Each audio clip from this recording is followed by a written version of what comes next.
कि सत्संग के इतिहास में आज तक किसी ने संत के बारे में ऐसी व्याख्या नहीं की होगी, नहीं कर सकता था। क्यों? क्योंकि कलयुग में जिस समय पर हम खड़े हैं, इस समय पर जो जो घटनाएं घट गई हैं, व्याख्याएं उन्हीं से पैदा होती हैं। तो आज व्याख्या जो होगी आपको समझ में आएगी कि क्या संत ऐसा भी होता है क्या। और मैं कहता हूं कि हर युग में संत रहे हैं, हर युग में उनकी व्याख्याएं रही हैं, कलयुग में भी संत हैं। एक छोटी सी बंद है, 5 पंक्तियों की है, उसके माध्यम से मैं बताना चाहूंगा कि संत कितने तरीके से वो उसकी व्याख्या की जा सकती है, कैसे कैसे तरीके से उसके गुण धर्म हो सकते हैं, आज की परिभाषा से आपको समझ में आ जाएगा।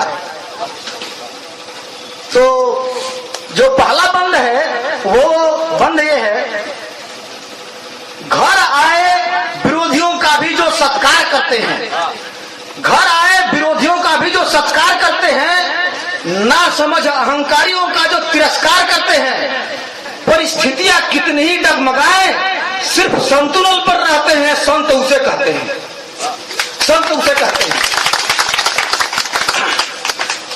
दूसरी बात कि चंद्रगुप्त की तरह दृढ़ता रखते हैं। संत जो होता है कितने कितने उसके आयाम हो सकते हैं, इस बात को आप समझिएगा। चंद्रगुप्त की तरह दृढ़ता रखते हैं, हरिश्चंद्र की तरह सत्यता रखते हैं, विभीषण की तरह भक्ति रखते हैं, सम्राट अशोक की तरह शक्ति भी रखते हैं। समुद्र की तरह होते हुए भी बूंद की तरह जीते हैं, संत उसे कहते हैं। समुद्र की तरह होते हुए भी बूंद की तरह जीते हैं, संत उसे कहते हैं। कृष्ण की तरह तेज हो जिनके पास, कृष्ण की तरह तेज हो जिनके पास, महाराणा प्रताप की तरह वेग हो जिनके पास, दुख में भी लोगों को गले लगा सकें, जरूरत पड़ने पर घास की रोटी भी खा सकें। कृष्ण की तरह तेज हो जिनके पास, महाराणा प्रताप की तरह वेग हो जिनके पास, दुख में भी लोगों को गले लगा सकें, जरूरत पड़ने पर घास की रोटी भी खा सकें।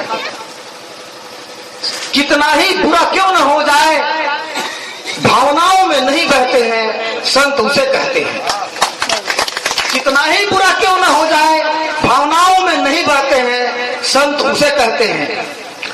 कौवे की तरह चपलता हो जिसके पास, कौवे की तरह चपल होना चाहिए, कौवे की तरह चपलता हो और बगुले की तरह एकाग्रता रखता हो, कौवे की तरह चपलता हो और बगुले की तरह एकाग्रता हो, अजगर की तरह ही इंतजार हो।